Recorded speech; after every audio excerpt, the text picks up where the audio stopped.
Back to the times of Rebbe HIllel Parcher. Rebbe HIllel Parcher was living at the time in the city of Bobroisk, and he had this urge and this desire to go and visit his Rebbe, Rabbi Nachum Mendel of Lubavitch, the Tzemach Tzedek. He had this urge to recharge his spiritual batteries towards the end of the week. Not knowing if he can get there on time for Shabbos, there was a young man who had just purchased a brand new wagon with strong horses.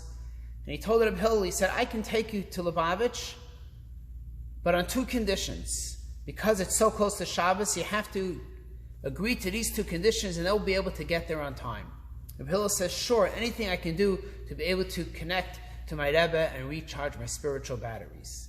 And so he said, the first condition is that we have to travel on the main roads. You see, the main roads are built by the Tsar. The Tsar was no friend of the Jews, built it on Jewish blood, with Jewish hard work, and Rebbe HIllel had made a decision he will never travel on the roads that the Tsar built. But here he wanted to get to Lubavitch, which is quite a distance from Bobroisk. And so this young man said, the only way we can do it if we go on the main roads, they're much smoother, we'll get there faster. Rebbe HIllel agreed.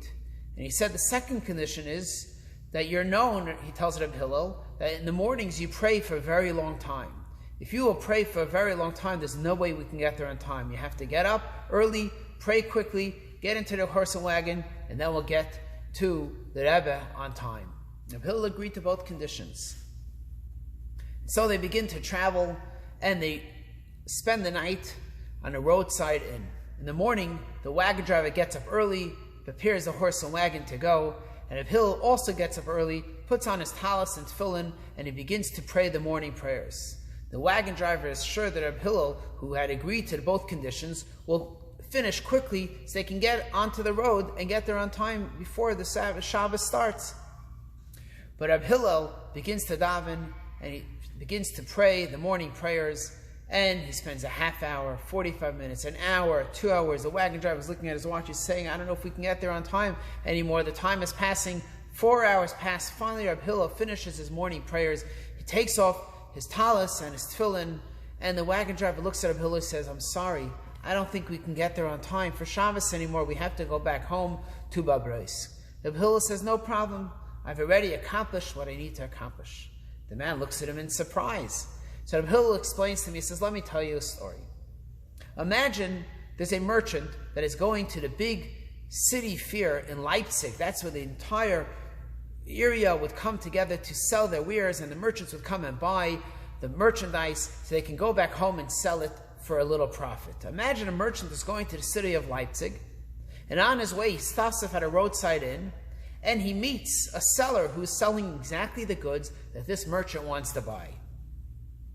The merchant offers him an excellent price. Will the man say, I gotta only buy it in Leipzig, that's where I have to be? Or will the man say, sure, I'll take the deal, this way I can get home just before my competition, I can begin to sell and make a handsome profit on this deal. Of course, even though you want to go to Leipzig because that's where you're going to get your merchandise, but if you find the merchandise on the road, you're going to take advantage of that moment. And the same thing also Rebbe HIllel said, of course I wanted to go to my Rebbe because I needed to reconnect and to be spiritually recharged. However, while I began to pray in the morning, all of a sudden I felt this connection.